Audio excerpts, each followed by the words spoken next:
আজকে আমাদের পার্টি রাজ্য কমিটির সভা অনুষ্ঠিত হয়েছিল।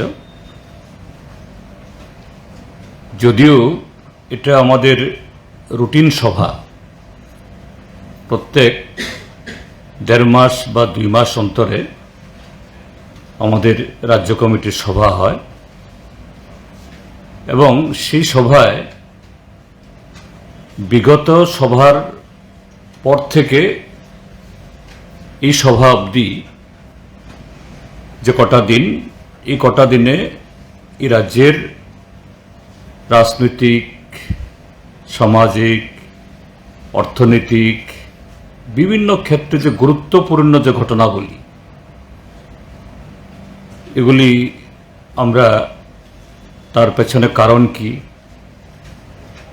এবং সেই কারণগুলো অনুসন্ধান করার পর যে পার্টিগতভাবে, সাংগঠনিকভাবে আমাদের করণীয় কি তা আমরা সিদ্ধান্ত নিই। তার সাথে আমাদের পার্টি এবং বিভিন্ন গণসংগঠন আমাদের পার্টির কৃষক, শ্রমিক, ছাত্র, যুবদের মধ্যে, নারীদের মধ্যে তারা যে সমস্ত লড়াই, সংগ্রাম, আন্দোলনের কর্মসূচি গ্রহণ করেন তার সাফল্য বা দুর্বলতা এগুলো আমরা পর্যালোচনা করি, যেগুলো এই সময়ের মধ্যে সংগঠিত হয়। তার সাথে এই সময়ের প্রেক্ষিতে যে ভূমিকা গ্রহণ করা দরকার সেরকম কর্মসূচি সেখানে ঘোষণা হয়। তো আজকেও আমাদের এই বিগত 56 দিনের ঘটনাবলী আমরা পর্যালোচনা করেছি। এই সময়েতে খুবই উল্লেখযোগ্য ঘটনাবলীর মধ্যে যেটা আলোচিত হয়েছে সেটা হল কদমতলা, অর্থাৎ উত্তর ত্রিপুরা ধর্মনগর মহকুমার কদমতলার যে ঘটনা, সাম্প্রদায়িক বিভাজনের জন্য যে চেষ্টা এখনো অব্যাহত রয়েছে এবং এই কদমতলার পর এই গত 15ই অক্টোবর আবার উত্তর ত্রিপুরা জেলার এই পানিসাগর মহকুমার পেকুছড়াতে একই ধরনের চক্রান্ত। তার সাথে যে তার পাশাপাশি ঊনকোটি জেলার ও কৈলাসহরে এরকম উত্তেজনা তৈরি করার চেষ্টা এগুলো অব্যাহত হয়েছে। আমরা এই ঘটনাগুলো পর্যালোচনা করতে গিয়ে যেটা দেখেছি, প্রথমত তার যে বিষয়গত অবস্থান, সাবজেক্টিভ যে কন্ডিশন, কেন এগুলো, তার কারণ যে রাজ্যের মধ্যে বিজেপি, আইপিএফটি, মথা এই সরকারের তাদের যে সমস্ত ক্ষেত্রে চরম যে ব্যর্থতা, নন পারফরমেন্স, তার সাথে পাল্লা দিয়ে যে দুর্নীতি এবং আইনশৃঙ্খলার অবনতি, সমস্ত কিছুতে গোটা ত্রিপুরাজ্যের মধ্যে মানুষের মধ্যে একটা অনিশ্চয়তা এবং হতাশা বিরাজ করছে। আর এই যে সরকারের ব্যর্থতা, অনিশ্চয়তা, দুর্নীতি, বেকারদের সাথে সরকারের ছিনিমিনি খেলা, বন্যা ত্রাণ, এত বড় বন্যা গেল, এদের সাথে যেরকমভাবে এই কি বলে বিমাতৃসুলভ আচরণ করা হয়েছে, দুর্ব্যবহার করা হচ্ছে, তো স্বাভাবিকভাবে জনগণের মধ্যে চরম ক্ষোভ বিরাজ করছে। এটা প্রতিনিয়ত আমরা লক্ষ্য করছি। গতকালও মুখ্যমন্ত্রী কনভয় আটকে দিয়েছে মহিলারা পানীয় জলের দাবিতে বিভিন্ন জায়গাতে, শুধু সেখানে হয়েছে তা নয়। তো এটাকে ডাইভার্ট করার জন্য, আড়াল করার জন্য, যাতে মানুষ সরকারের এই ব্যর্থতাতে মুখ না খুলে, রাস্তায় না নামে, তাদের যে এই লুট,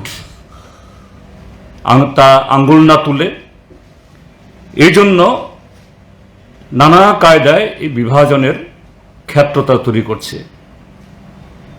গত সভার আগেও ঘটনা হয়েছে এই গন্ডাছড়াতে জুলাই মাসে, সেখানে ৫ শতাধিক মানুষ, ১.৫ শতাধিক পরিবারের এখনো তাদের ক্ষত, এখনো এই ক্ষত নিরাময় হয়নি। সে ক্ষত শুকাতে না শুকাতেই এই জিরানিয়া মহকুমাতে কৈত্রাবাড়ি, এইভাবে একটার পর একটা ঘটনা, শুধু এই কটা জায়গা যে উল্লেখ করলাম সেখানেই যে হয়েছে বা হচ্ছে না, এই রাজ্যের সর্বত্র এই চেষ্টা শাসক দলের নানা গোষ্ঠী নানাভাবে প্রশাসনকে সেখানে অথর্ব করে রেখে পুলিশকে এই ঘটনাগুলি হতে দিচ্ছে। এবং মূল উদ্দেশ্য হল কিভাবে তাদের ব্যর্থতা ঢাকা যায়, কিভাবে তাদের লুট এবং গণতন্ত্র হত্যা ইত্যাদি এটাকে অব্যাহত রাখা যায়। এবং এই সময়তে দুর্নীতি, এটা সবসময় ছিল, নতুন করে নয়, যে দুর্নীতি শুধু ওই রেগার যে কাজ না করে নেওয়া, পিডব্লিউডি বা অন্যান্য দপ্তরে সিন্ডিকেটের মাধ্যমে কাজ বিলি করে, কাজ না করে বিল নেওয়া, শুধু এটা না, যে চাকুরি বন্টন, চাকুরি দেওয়ার যে প্রক্রিয়ার ক্ষেত্রেতেও আমি অতীতের সমস্ত ঘটনা বলার প্রয়োজন নেই, বারবার বলেছি, শুধু নতুন ঘটনা বলছি, দুটো ঘটনা বলছি। গত পরশুদিনও আমাকে একটা চিঠি লিখতে হয়েছে আমাদের রাজ্যের মাননীয় রাজ্যপালের কাছে। তিনি ঘটনাচক্রে মহারাজা বীর বিক্রম ইউনিভার্সিটির চ্যান্সেলরও, সেই হিসাবে তিনি সরাসরি সেরকম এক্সিকিউটিভ কাজ না দেখলেও এটা তার তত্ত্বাবধানে মহারাজা বীর বিক্রম ইউনিভার্সিটি 2015 ইংরেজিতে আমাদের এই সূর্যমণি নগরের যে ইউনিভার্সিটি, সেন্ট্রাল ইউনিভার্সিটি হয়ে যাওয়ার পর রাজ্যের হাতে একটা ইউনিভার্সিটি থাকা দরকার, বহু আশা নিয়ে ইউনিভার্সিটি তৈরি করা হয়েছিল। তো স্বাভাবিক এই 15 থেকে 17 অব্দি বামফ্রন্ট সরকার ছিল, 2 বছরে সমস্ত ফ্যাকাল্টি, সমস্ত ডিপার্টমেন্ট স্বয়ংসম্পূর্ণ করা যায় না, যে কোনো ইউনিভার্সিটির ক্ষেত্রেতেও। কিন্তু এই সরকার আসার পর আজ পর্যন্ত তার কি টিচিং কি নন টিচিং কোনো স্টাফ নিয়োগ করা হয়নি, আর তার সমস্ত programme, post graduate programme, PhD programme, সমস্ত ক্ষেত্রেতে যেটা এই সময়েতে যা প্রয়োজন আমাদের দেশের নতুন প্রজন্মের কাছে, এটা না করে এই সরকার আসার পর এটাকে গেরুয়াকরণ করে কিভাবে আরএসএস এর সেই মানদাতা আমলের চিন্তা ভাবনা, যা আমাদের দেশের যে ভবিষ্যতের জন্য প্রয়োজন নেই, এই সমস্ত খাতে সরকারের টাকায় সেমিনার, ওয়ার্কশপ ইত্যাদি করা হচ্ছে। আর সর্বশেষ তার নজির তৈরি করছে এখন যিনি ভাইস চ্যান্সেলর আছেন, তিনি ইউজিসির সমস্ত গাইডলাইন এটাকে ধূলিসাৎ করে দিয়ে, ইউজিসির গাইডলাইন অনুযায়ী আমাদের দেশের সমস্ত ইউনিভার্সিটি কলেজকে শিক্ষক নিয়োগ করতে হয়, কোর্স সেভাবে চালাতে হয়, কিভাবে তাদের পছন্দের কিছু লোক যারা গেরুয়া কর্মসূচিতে নানাভাবে অংশগ্রহণ করেন তাদের দেওয়ার জন্য সেখানকার ইউজিসির সমস্ত গাইডলাইন লঙ্ঘন করছে। একই ধরনের ঘটনা গতকালই, আমি দপ্তরের নাম এখনই বলছি না,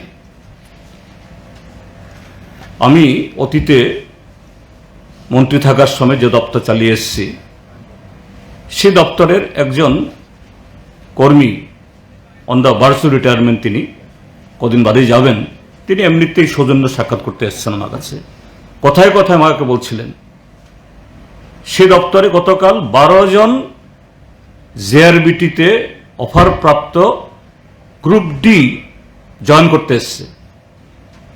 12 জনই হলো পশ্চিমবাংলার লোক। 12 জনের মধ্যে 2 জন বা 3 জন না, 12 জনই পশ্চিমবাংলার লোক। তো এটা যে টিপ অফ দি আইসবার্গ, যে বরফের পাহাড় সমুদ্রে ডুবে শুধু চূড়াটা দেখা যাচ্ছে।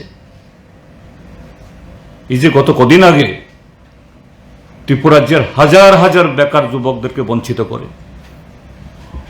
যে জেআরবিটি চাকরি ছাড়া হলো, এতে এইভাবেই যে তাদের তথাকথিত অনলাইন, তারপরে কি বলে মানে ই সার্ভিস ইত্যাদি ইত্যাদি খুব যে মুখরোচক কথাগুলি তারা বলে, কিন্তু তার আড়ালে কিভাবে ম্যানিপুলেশন করে এ রাজ্যের অর্থ আত্মসাৎ করছে, এ রাজ্যের বেকার যুবকদের তাদের যে অধিকার এটাকে বলুণ্ঠিত করছে, এই ঘটনাগুলি সেখানে ঘটছে। কাজেই এই যে কন্ডিশন, এর থেকে আড়াল করার জন্যই এই বিভাজন তৈরি করার চেষ্টা ট্রাইবেল নন ট্রাইবেলের মধ্যে, সংখ্যাগুরু সংখ্যালঘুর মধ্যে। আমরা এই ঘটনায় যেমন চরম উদ্বেগ প্রকাশ করছি, তেমনি তার বিরুদ্ধে এ রাজ্যের জনগণকে সজাগ সতর্ক থাকার জন্য সরকারের যাবতীয় এই অপকর্মকে যাতে আমরা তাদেরকে রুখতে পারি, তার জন্য আওয়াজ তুলতে আমরা বলছি। দ্বিতীয়, আমরা পর্যালোচনা করেছি যে মাত্র এই কদিন আগে আমাদের এই অঞ্চলের, শুধু এই রাজ্যের না, সর্ববৃহৎ সার্বজনীন উৎসব শারদ উৎসব বা দুর্গোৎসব গেছে। এটা শুধু কোনো একটা যে ধর্মীয় বিশ্বাসের মানুষের উৎসব না, হ্যাঁ পূজা পার্বণ তাদের, কিন্তু উৎসব সকলের। এটাকে কেন্দ্র করে এই গোটা অঞ্চলের অর্থনৈতিক দিক থেকে, সামাজিক দিক থেকে এটা সার্বজনীন একটা প্রস্তুতি হয়। ধনী গরিব সকল অংশের মানুষের মধ্যে সাময়িকের জন্য হলেও একটা আনন্দের ছোঁয়া তার মধ্যে পাওয়া যায়। কিন্তু বিগত কয়েক দশকের মধ্যে আপনারা প্রত্যক্ষ করেছেন এটা বিবর্ণ শারদ উৎসব। হ্যাঁ, এতে একটা কারণ অবশ্য আছে, যা এই সরকারের বদান্যতায় নয়, ফ্লাড, বিভৎস ফ্লাড, অবশ্যই তার একটা তো থাকবেই। কিন্তু ফ্লাড হয়ে যাওয়ার পর এর থেকে উঠে দাঁড়ানোর জন্য সরকারের, সমাজের উদ্যোগ থাকে, চেষ্টা থাকে,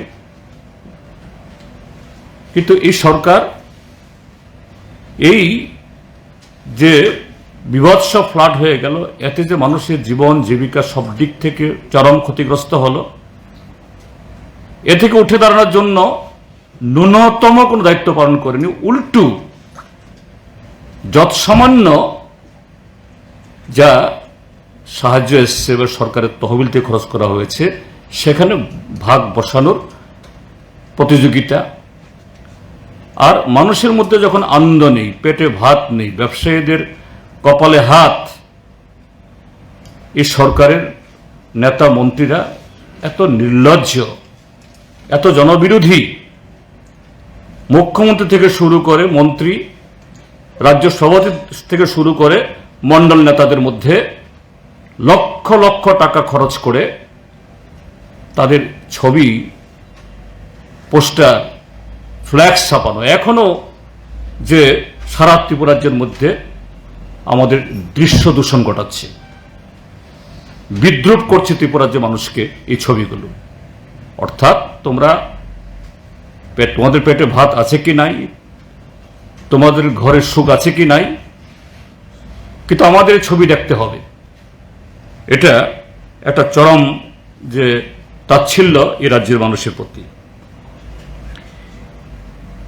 তাছাড়াও এ রাজ্যের যে শুধু রোজগারের ব্যবস্থা, জীবন জীবিকা এটাই শুধু আজকে বিপন্ন না, যে পাল্লা দিয়ে সরকার এই অবস্থার মধ্যেও কিভাবে বলছে পত্রপত্রিকায় ডাউজ ডাউজ বিজ্ঞাপন দিয়ে, যখন এই যে বন্যায় ক্ষতিগ্রস্ত মানুষদেরকে তার ঘর মেরামত করার জন্য সামান্য পয়সা দিতে পারে না, যাদের একটা ফসল সম্পূর্ণ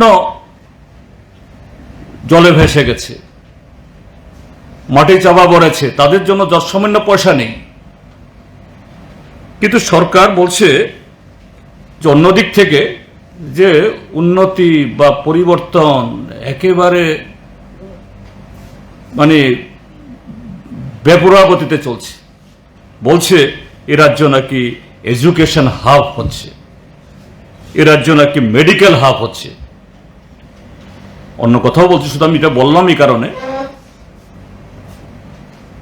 মেডিকেল হাব কোনো ডাক্তার নিয়োগ না করে, কোনো নার্স নিয়োগ না করে, মাঝে মধ্যে কি করে বহু পয়সা খরচ করে ওই হায়দ্রাবাদ বেঙ্গালোর থেকে দু একজন ভালো সার্জন, ভালো ডাক্তার ধরে নিয়ে এসে এখানে একটা কিডনি ট্রান্সপ্লান্ট করে দিল, একটা হার্ট সার্জারি করে দিল, বা এরকম একটা খুবই সূক্ষ্ম শৈল মানে অপারেশন সার্জারি করলো। হ্যাঁ, নিশ্চয়ই ত্রিপুরাজ্যের হাসপাতালে, ত্রিপুরাজ্যের রোগীদের জন্য এরকম একটা যেটা বাইরে গিয়ে করতে গেলে পরে একটা এই কিডনি ট্রান্সপ্লান্টেশন, একটা হার্ট সার্জারি বহু টাকা খরচ হয়, যে রোগীটা করেছেন ডেমনস্ট্রেটিভ হিসাবে নিশ্চয়ই তিনি উপকৃত হয়েছেন, তার জন্য সাধুবাদ জানাই।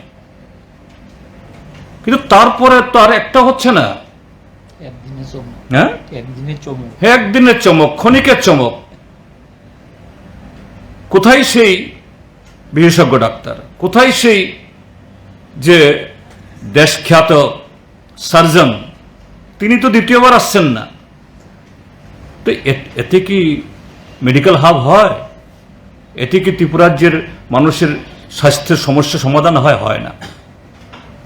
ঠিক তেমনি এডুকেশন হাব, শত শত স্কুল বন্ধ করে দিচ্ছে। এডিসি এলাকায় তো কয়েকশো স্কুল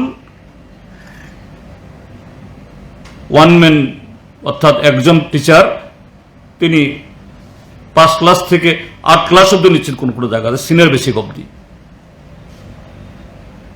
আর প্রাইভেট স্কুল যখন বন্ধ হচ্ছে, বাধ্য হয়ে মা বাবারা প্রাইভেট স্কুলে বহু টাকা খরচ করে, প্রাইভেট স্কুলগুলো যে ভালো চলছে, এটা খ্রিস্টান মিশনারি চালাক আর রামকৃষ্ণ মিশন চালাক। হতে পারে না সরকারি পাবলিক ইনস্টিটিউশনের বিকল্প হতে পারে না প্রাইভেট ইনস্টিটিউশন। হ্যাঁ, 2-4টা এই Srikrishna mission school, Holy Cross, আমি তারা খারাপ বলছি না, 2-4টা স্কুল ভালো চলতে পারে। কিন্তু এই ত্রিপুরাজ্যের হাজার হাজার ছাত্রছাত্রী সবাই তো আর রামকৃষ্ণ এই মিশনে পড়ে না, শ্রীকৃষ্ণ মিশন স্কুলে ভর্তি হয় না, হোলি ক্রস, ডন বস্কোতে এরা সুযোগ পায় না। এইভাবে ত্রিপুরাজ্যের ভবিষ্যৎটাকে শেষ করে দিচ্ছে। তারপর যেটা আমরা বলতে চাই, আইন শৃঙ্খলার অবনতি। এই যে কদমতলা, গন্ডাছড়া তো তার সে কারণেই, কিন্তু এটার আরেকটা দিক কি, যে 10টা যদি অপরাধ, সে অপরাধ যে কোনো ধরনেরই হোক, নারী নির্যাতন, ধর্ষণ, সেদিন যে এখানে এই কার্নিভালের সময়তে খুন, বা ওই সোনামুড়াতে চিনি পাচার, গাঁজা চালান, আরও নানা ধরনের ড্রাগ ইত্যাদি, 10টা এরকম অপরাধ যেখানে হচ্ছে, তার পেছনে কারা ইনভলভ, একটু খুঁজতে গেলেই খুব বেশি দূরে যেতে হয় না, 1 পা 2 পা দিলেই চলে আসে কোনো তাদের দেবতুল্য কোনো কার্যকর্তা, হয় কোনো বুথের প্রেসিডেন্ট, কোনো বুথের কনভেনার, কোনো মণ্ডলের নেতা, যাদের সাথে ওই মন্ত্রিসভার সর্বোচ্চ ব্যক্তির সাথে বা পার্টির সর্বোচ্চ নেতার সাথে তাদের ছবি। প্রায় সমস্ত ক্ষেত্রে সোশ্যাল মিডিয়ার যুগে, এই আইটি বিপ্লবের যুগে এগুলি আর চাপা থাকছে না। কোথাও ঘটনা হওয়ার পর কোনো অপরাধী চিহ্নিত হলে সাথে সাথেই সোশ্যাল মিডিয়াতে তাদের ছবি ভেসে উঠছে। তারা একেবারে এই প্রভাবশালী লোকদের খুব কাছের লোক। তখন পুলিশ অবশ হয়ে যায়, পুলিশের এগোতে পারে না, এগোতে দেয়া হয় না। ত্রিপুরাজ্যের পুলিশ অক্ষম, ত্রিপুরাজ্যের পুলিশ কোনো তার এরকম এই কি বলে দক্ষতা নেই, এ কথা বলছি না, কিন্তু শাসক দলের লোক যখন সেখানে ধরা পড়ে,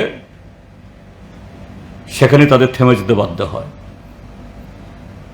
এই জন্য ত্রিপুরার যে অপরাধ বাড়ছে, অপরাধ কমছে না।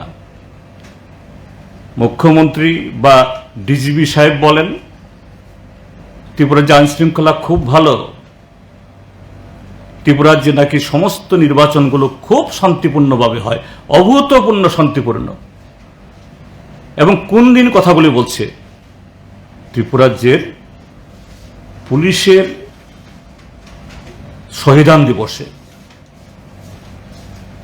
যে পুলিশ এনএলএফটি, টাইগার ফোর্স, সাম্প্রদায়িক শক্তি এদের দমনের জন্য জীবন দিয়ে শহীদের মৃত্যুবরণ করেছেন, সেই শহীদানের দিবসে সেই অনুষ্ঠানে গিয়ে পুলিশের মহানির্দেশক এই কথা বলাটা মানে কি? যারা সংবিধান রক্ষা করতে গিয়ে, সার্বভৌমত্ব রক্ষা করতে গিয়ে, মানুষের জানমাল রক্ষা করতে গিয়ে জীবন দিয়েছেন, তাদের প্রতি তাচ্ছিল্য করা, অপমান করা, নিজ বাহিনীকে খাটো করা, এবং এই রাজ্যের সরকারের প্রাধান্যতায় আজকে এইভাবে পুলিশের একটা উপরতলা থেকে নিচু তলায় একটা ছোট্ট অংশের কারণে আজকে গোটা পুলিশ বাহিনী আজকে কলঙ্কিত হচ্ছে। এবং এটাই আজকে এই আইন শৃঙ্খলা অবনতির সবচেয়ে বড় কারণ। তারপর যে আমরা শুধু সরকারের সমালোচনা করছি তা নয়, এটাই শুধু আমাদের মিটিংয়ের কাজ না, আমরা আমাদের কাজেরও পর্যালোচনা করেছি। এই সময়তে ফ্লাড, যেখানে গোটা ত্রিপুরা যে 40 লক্ষ মানুষের কাছে একটা শিরের সংক্রান্তি, কিভাবে এর থেকে কোনো রকমে জানমাল রক্ষা করা যায়, সরকার নির্বিকার, মাছের মার পুত্র সুখের মতো ডিম ছেড়ে দিয়ে তার আর কোনো দায়িত্ব নেই, অর্থাৎ কিছু উপদেশ বিলিয়ে তার কোনো দায়িত্ব নেই। আমাদের পার্টি আমরা পর্যালোচনা করেছি। এবার ফ্লাড রিলিফে আমাদের পার্টির প্রতিটি ইউনিট, আমাদের যে গণসংগঠন সিআইটিইউ, সারা ভারত কৃষক সভা, খ্যাত মজুর ইউনিয়ন, গণমুক্তি পরিষদ, যুব ফেডারেশন দারুণ ভূমিকা পালন করেছে। এবং তার অন্যতম নজির হল জহির হোসেন নামে আমাদের একজন যুব কমরেড সোনামুড়াতে রাত দিন 24 ঘন্টা এই কি বলে ইয়েতে মানুষের উদ্ধার করতে গিয়ে গলা জলে নেমে তিনি একটা কীটে দংশনে এখানে 4-5 দিন মৃত্যুর সাথে পাঞ্জা লড়ে জীবন দিয়েছেন। কিন্তু দুর্ভাগ্যের হলো, আমি চিঠি লিখেছিলাম মাননীয় মুখ্যমন্ত্রীকে, তিনি তো জীবন দিয়েছেন যে একটা মহান কাজে, মানবিক একটা দায়িত্ব পালন করতে গিয়ে, তাকে এই যে এসডিআরএফ এনডিআরএফ এ যেভাবে এই সুবিধা দেওয়া হয়, ত্রাণ দেওয়া হয় তার পরিবারকে, সে সুবিধা দিন। মাননীয় মুখ্যমন্ত্রী আজ পর্যন্ত আমার চিঠি প্রাপ্তির জবাব দেননি। আমি বলতে বাধ্য হলাম অত্যন্ত দুঃখজনক ঘটনা। এবং সেই জায়গায় আমি বলবো এবারে এই যে বন্যা ত্রাণে সরকার নির্লিপ্ত হলেও বহু সামাজিক সংস্থা, আপনাদের বিভিন্ন পত্রিকার হাউস, সাংবাদিকদের সংগঠন, তারাও দারুণভাবে এগিয়ে এসছেন। এটা যদি আমরা উল্লেখ না করি ভুল হবে। এটাই যে আমাদের এই ত্রিপুরা রাজ্যের বৈশিষ্ট্য, আমাদের এটাকে আগামী দিন আরও এগিয়ে নিয়ে যাওয়া দরকার।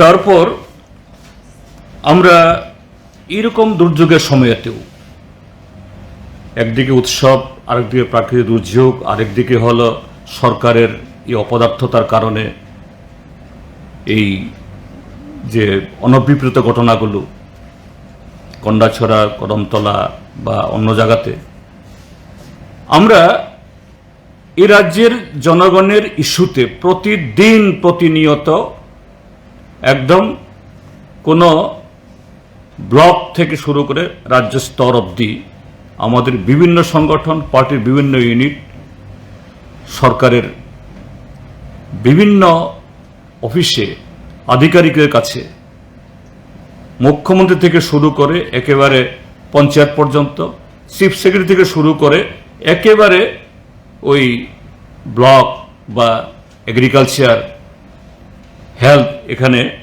আমাদের ডেপুটেশন, গণডেপুটেশন, ধর্না, মাস সিগনেচার,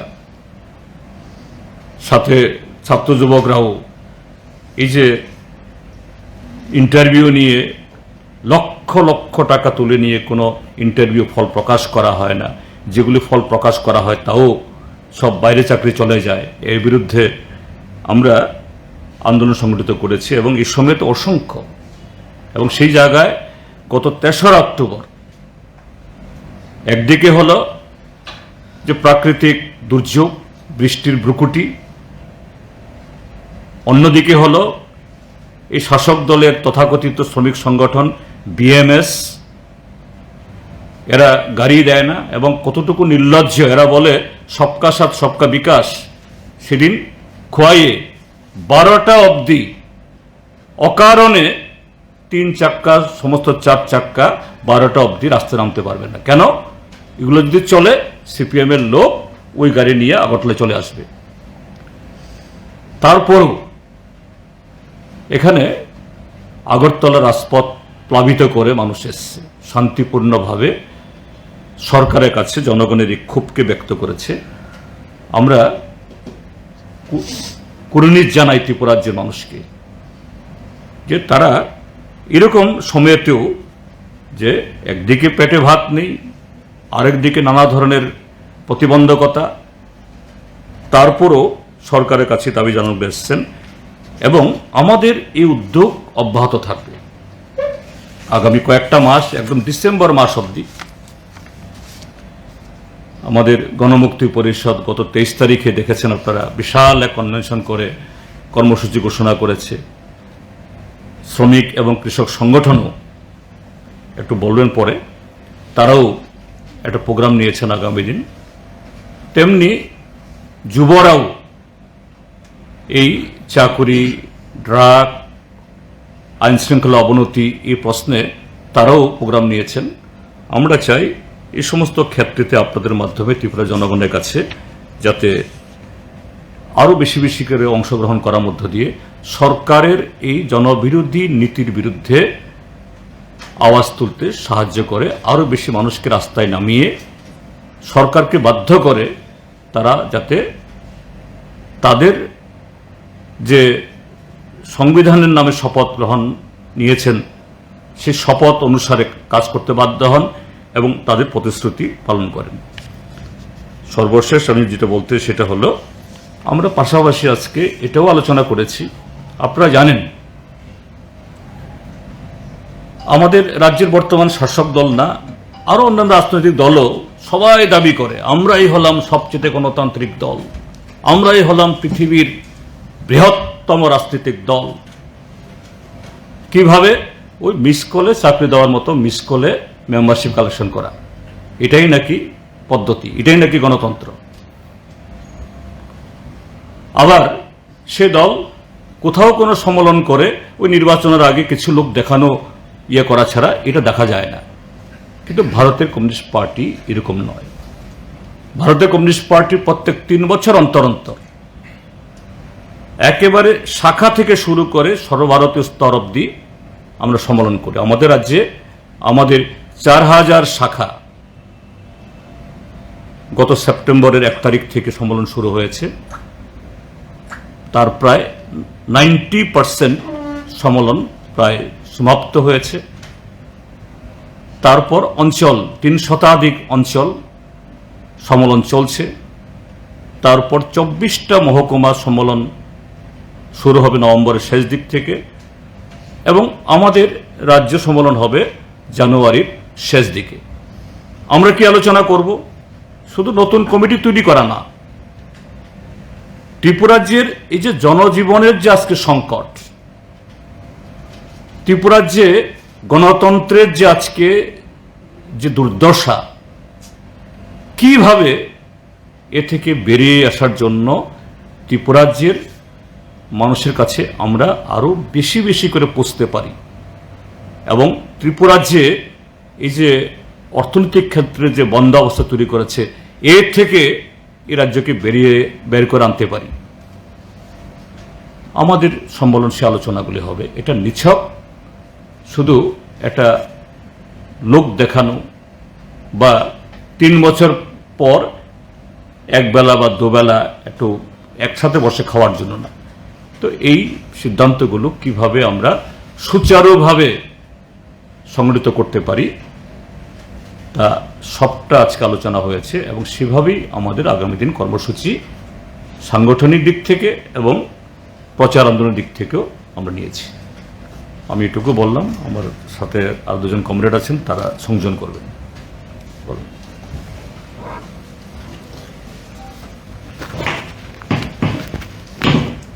সবটাই বলেছে। একটা কর্মসূচি সম্পর্কে আমি বলবো, 2020 সালে এই মোদী সরকারের সাম্প্রদায়িক শক্তি বিজেপি, কর্পোরেট সেক্টর এবং বহুজাতিক সংস্থাগুলো, যেগুলি তারা যে মিলিত যে শক্তি সরকার সহ, এই ত্রয়ী যে সমন্বয় যে কায়দায় দিল্লিতে সরকার চালাচ্ছেন, তার বিরুদ্ধে ভারতবর্ষে একটা সূচনা হয়েছিল ঐতিহাসিক দিন 26শে নভেম্বর। সেই তারিখে দিল্লি চলো অভিযান করেছিলেন কিষাণরা, তাদের দাবির ভিত্তিতে সংযুক্ত কিষাণ ফ্রন্ট। ওই তারিখেই 10টি ট্রেড ইউনিয়ন সারা দেশে ধর্মঘট ডেকেছিলেন। এটা শ্রমিক কৃষকের একটা যৌথ আন্দোলনে পরিণত হয়েছে। ওই তারিখটা যে কারণে একটা ঐতিহাসিক তারিখে পরিণত হয়েছে। ইতিমধ্যে দিল্লিতে সংযুক্ত কিষাণ ফ্রন্ট এবং 10টি ট্রেড ইউনিয়ন আর সঙ্গে অল ইন্ডিয়া কৃষক সভা, আমাদের এগ্রিকালচার ওয়ার্কার্স ইউনিয়ন, আরও কিছু সংগঠন যৌথভাবে বসে দিল্লিতে সংযুক্ত কিষাণ ফ্রন্ট সহ সিদ্ধান্ত নিয়েছেন এই 26 তারিখ নভেম্বরের এই দিনটাকে সারা দেশে একটা বার্তা নিয়ে যাওয়া হবে। আবার শ্রমিক কৃষকরা রাস্তায় আছেন। কেন এই প্রশ্ন এসছে? যে সরকারটা এখন ক্ষমতায় এসছে, এনডিএ সরকার, একই নীতি, একই দৃষ্টিভঙ্গি, একই মুখ এবং একই লক্ষ্য নিয়ে এগুচ্ছেন, এবং যারা চালাচ্ছেন তারা একই লোক। দিল্লিতে কোনো পরিবর্তন নেই, এবং আরও ব্যাপরোয়াভাবে মানুষের উপরে শুনছিলেন বোঝা কীভাবে চাপিয়ে দিচ্ছে। এটা একমাত্র রুখতে পারে ঐক্যবদ্ধ আন্দোলন, এবং রুখতে পারে মানুষের ঐক্যবদ্ধ সাহসী আন্দোলন, সাহসী পদক্ষেপ। এর মধ্য দিয়ে এটা রুখা সম্ভব, আমরা বিশ্বাস করি। কিন্তু বিজেপি কোনো শিক্ষা নেয়নি। তাদেরকে শিক্ষা দেওয়ার জন্যেই জনগণকে নিয়ে 26 তারিখ সারা দেশে রাস্তায় নামা হবে। আমাদের রাজ্য আমরা রাস্তায় নামব 26 তারিখে, এবং ভারতের কমিউনিস্ট পার্টি মার্ক্সবাদীর পক্ষ থেকেও এই আন্দোলনকে সমর্থন জানিয়েছেন। 26শে নভেম্বর তারিখে হবে এটা। গোটা দেশের সঙ্গে আমাদের রাজ্য আমরা এটা পালন করব। এবং সঙ্গে আমাদের রাজ্যেরও বিভিন্ন সমস্যাগুলো আছে, এবং এখানেও নানা ধরনের এই সমস্ত অ্যাক্টিভিটি চলছে। সরকারি সম্পদ তো ঢালাও ঘরে দিয়ে দিচ্ছে, সারা দেশেও এখানেও শুরু হয়েছে। আমি আগরতলা শহরে এক দুইটা ঘটনা আপনাদের দৃষ্টিতে নিচ্ছি, কি চলছে কেন। এখানে এই স্মার্ট সিটি টিটি খুব হয়েছে, খুব কথাবার্তা বলেছে। এই টাউন হলের পেছনে একটা জায়গা, এটা স্যাংশনও দিয়ে দিয়েছিল বামফ্রন্ট সরকারের সময় 2017 সালে। এখানে বিভিন্ন সামাজিক সংগঠন, বিভিন্ন গণসংগঠন, রাজনৈতিক দলগুলো সময়ে সময়ে বিভিন্ন সভা সমিতি ইত্যাদি করেন। কখনো কখনো তাদের খাওয়া দাওয়া প্রশ্ন আসে, এবং পেছনের যে জায়গাটা সেটাকে আমরা অনেক কষ্টে মুক্ত করি। সেই জায়গাটাতে একটা G+3 বিল্ডিং হবে। এখানে নিচে কিচেন ব্যবস্থা থাকবে এবং ডাইনিং রুম থাকবে, এর উপরে থাকারও ব্যবস্থা থাকবে। এটা সরকারি করে দেবে, অর্থ বরাদ্দ হয়েছিল। এখন শুনতে পাচ্ছি এটাকে অন্য কাজে ব্যবহার করা হবে জায়গাকে।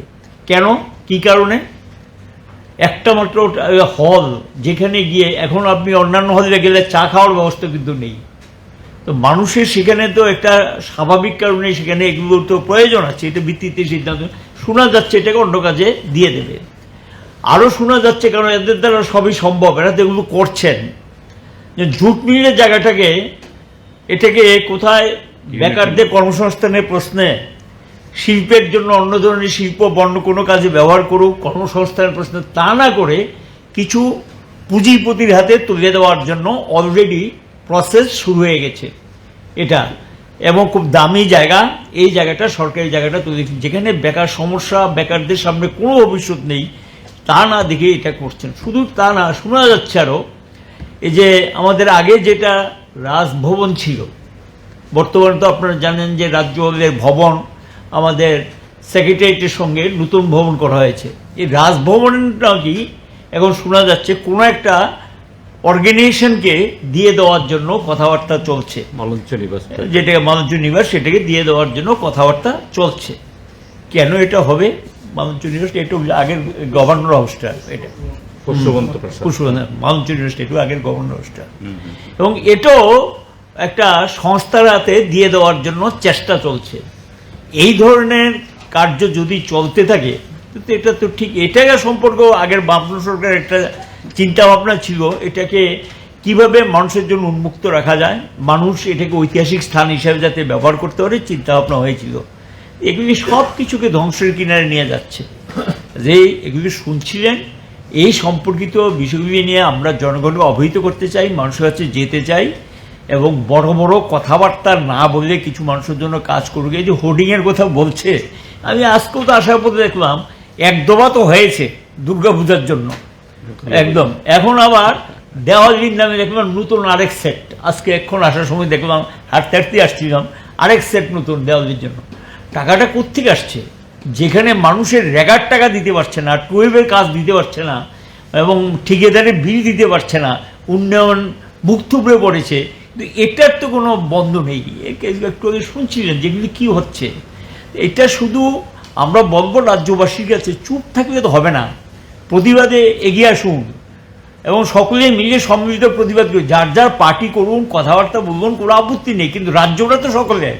রাজ্যের অগ্রগতি উন্নয়নের প্রশ্নে রাজ্যটাকে ধ্বংসের হাত থেকে তো রক্ষা করতে হবে, এবং রক্ষা করার জন্য আপনি কোন দল সেটা পরের প্রশ্ন, কিন্তু রাজ্যটা তো এটাকে রক্ষা করার জন্য সকল অংশের মানুষকে এগিয়ে আসা উচিত বলে আমরা মনে করি। এবং আমাদের বিশ্বাস রাজ্যের মানুষ বেরিয়ে আসবেন এবং এটা চলতে দেবেন না, এটাকে প্রতিরোধে এগিয়ে আসবেন।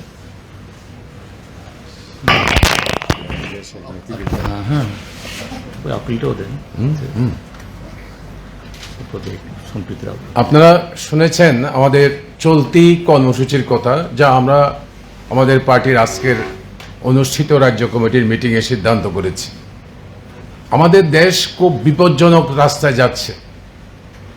মোদির নেতৃত্বে যেই জোট সরকার এখন দেশে আছে, তারা সম্প্রতি আপনারা জানেন যে প্রাক্তন রাষ্ট্রপতিকে দিয়ে একটা কমিটি করে এক দেশ এক ভোট এই স্লোগান তুলে গোটা দেশে আমাদের দেশের যে সাংবিধানিক ব্যবস্থাপনা, রাজ্যগুলোর যে অধিকার, ফেডারেলিজম, যুক্তরাষ্ট্রীয় কাঠামো এবং আঞ্চলিক স্বায়ত্ত শাসন, এই সমস্ত কিছু ভেঙে দিয়ে এক দেশ, এক জাতি, এক ধর্ম, এক ভাষা, এক নেতা, কি এটার অর্থ? পুরোপুরি একটা স্বৈরতান্ত্রিক ব্যবস্থাপনা, হিটলারিজম, সেই স্লোগানকে আমদানি করে চেষ্টা করছে। যদিও মোদি এবং অমিত শাহ ভালো করে জানেন এটা কার্যকরী করা কঠিন আছে। সম্ভবত 17টা সংবিধান সংশোধন লাগবে, যাতে পার্লামেন্টে তার সংখ্যাগরিষ্ঠ সদস্য নেই, উপস্থিত সদস্যদের 2/3 ভোট ছাড়া সংবিধান সংশোধন হয় না। সেই ক্ষমতা মোদী সরকারের, মোদীর জোট গভর্নমেন্টের হাতে নেই।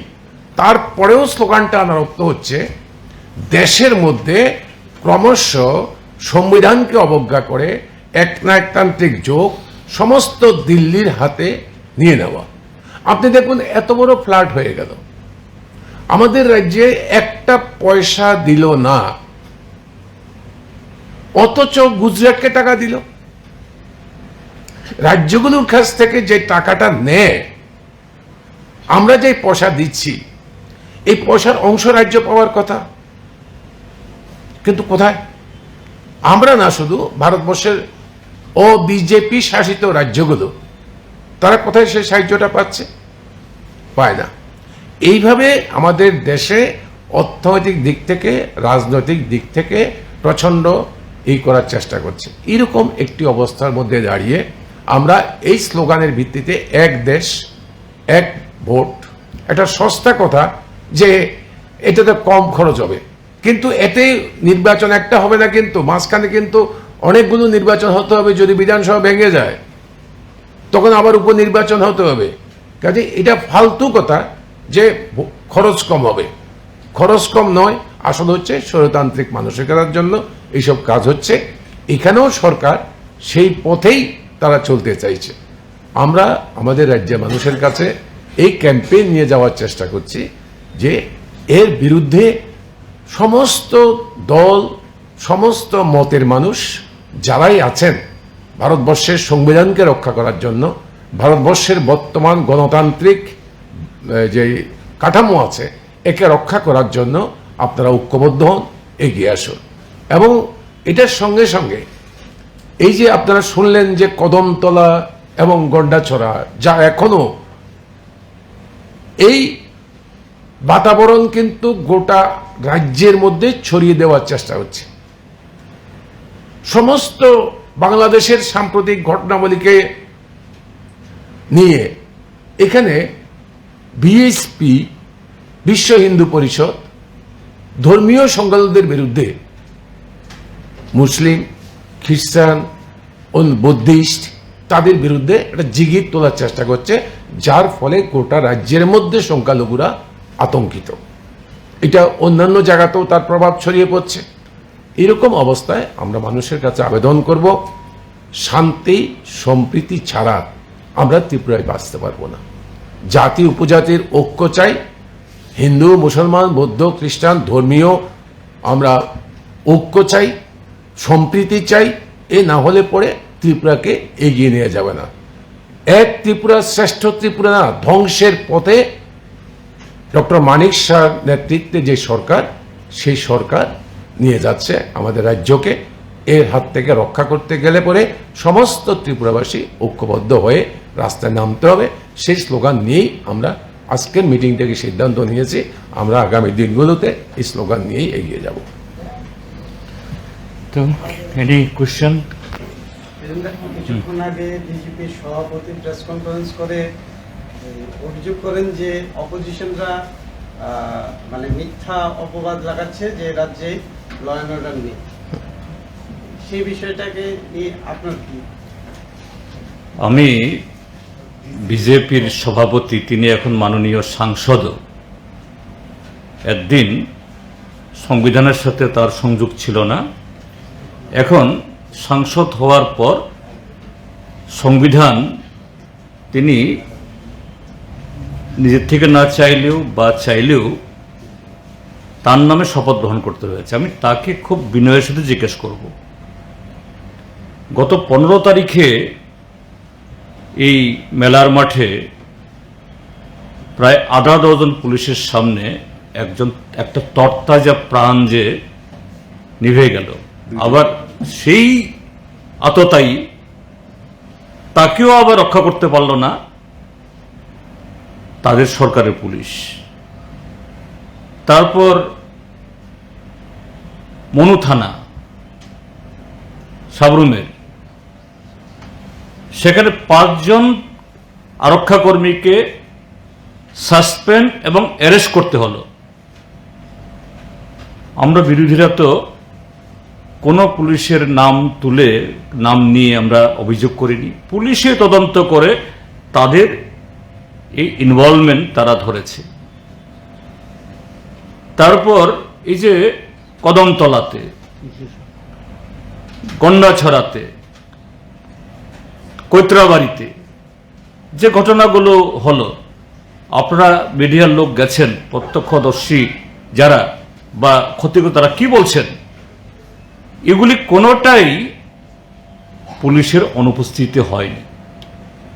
বরঞ্চ পুলিশ না থাকলে এই গুন্ডারা এসব কাজ করতে ভয় পায়। পুলিশকে গার্ড রেখে, পুলিশের সাহায্য নিয়ে, পুলিশের প্রায় বলা যেতে পারে তাদের সুরক্ষা বলয় থেকে এই সমস্ত ঘটনা করে তারা ফিরে আসছেন, কিন্তু পুলিশ তাদেরকে ধরতে পারছে না।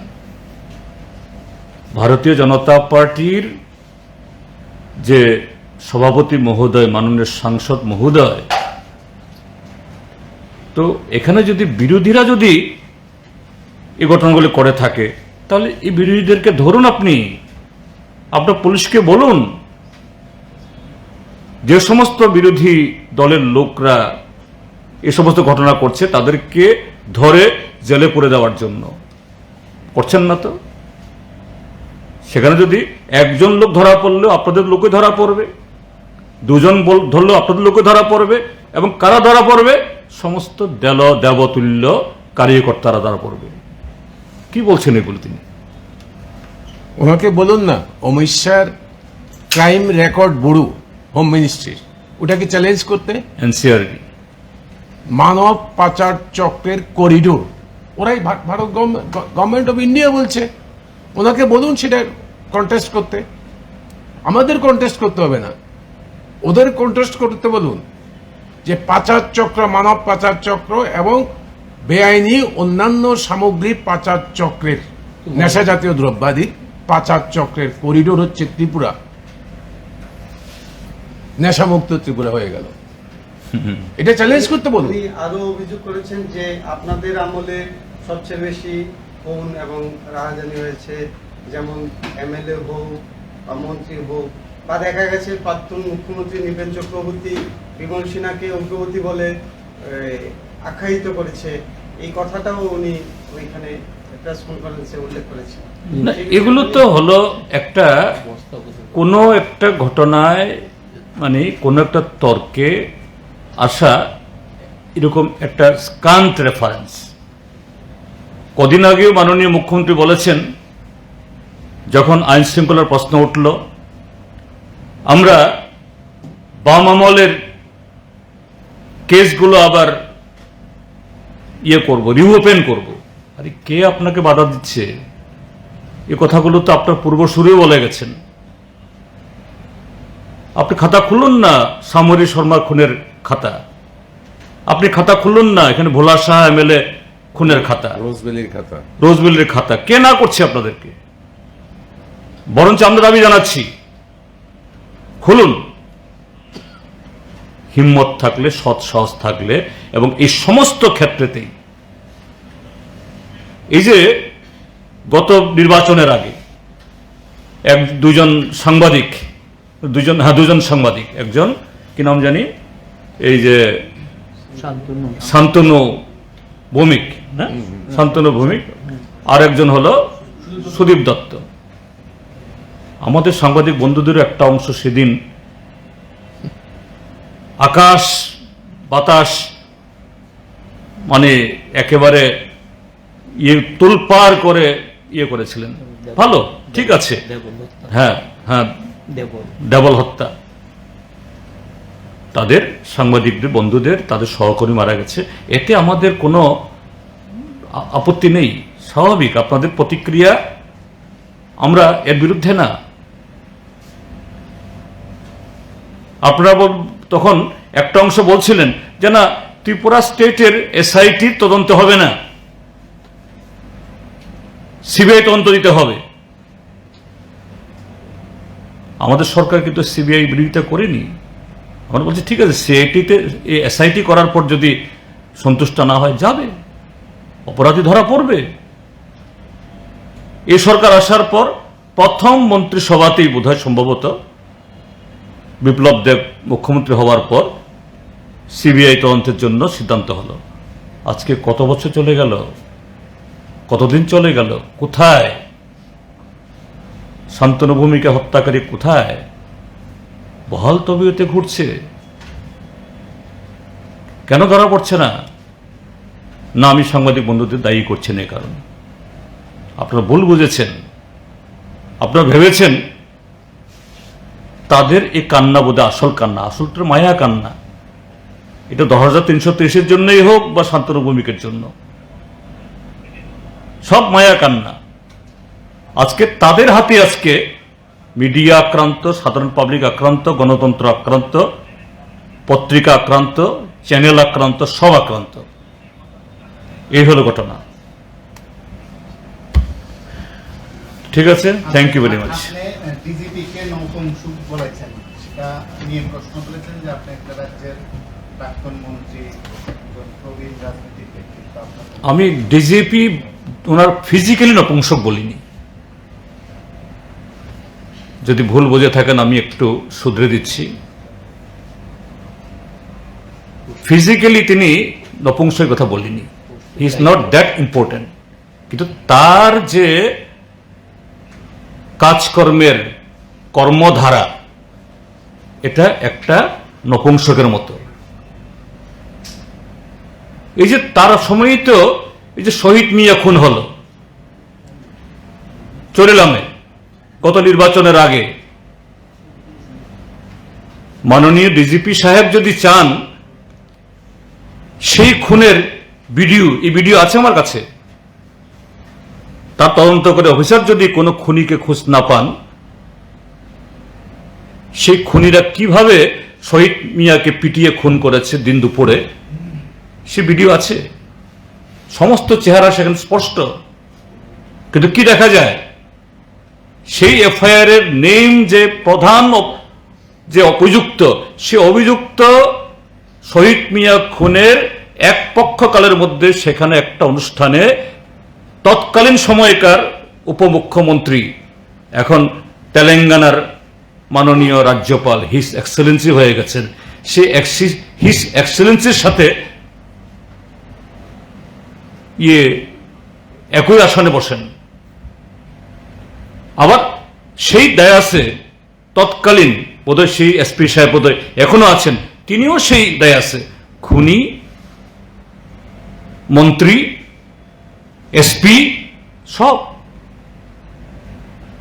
আর তিনি বলছেন আইন শৃঙ্খলা খুব ভালো। আমি বলছি তার যে কার্যক্ষমতাকে নপুংসক বলেছি, তিনি ব্যক্তিগতভাবে ফিজিক্যালি নপুংসক না।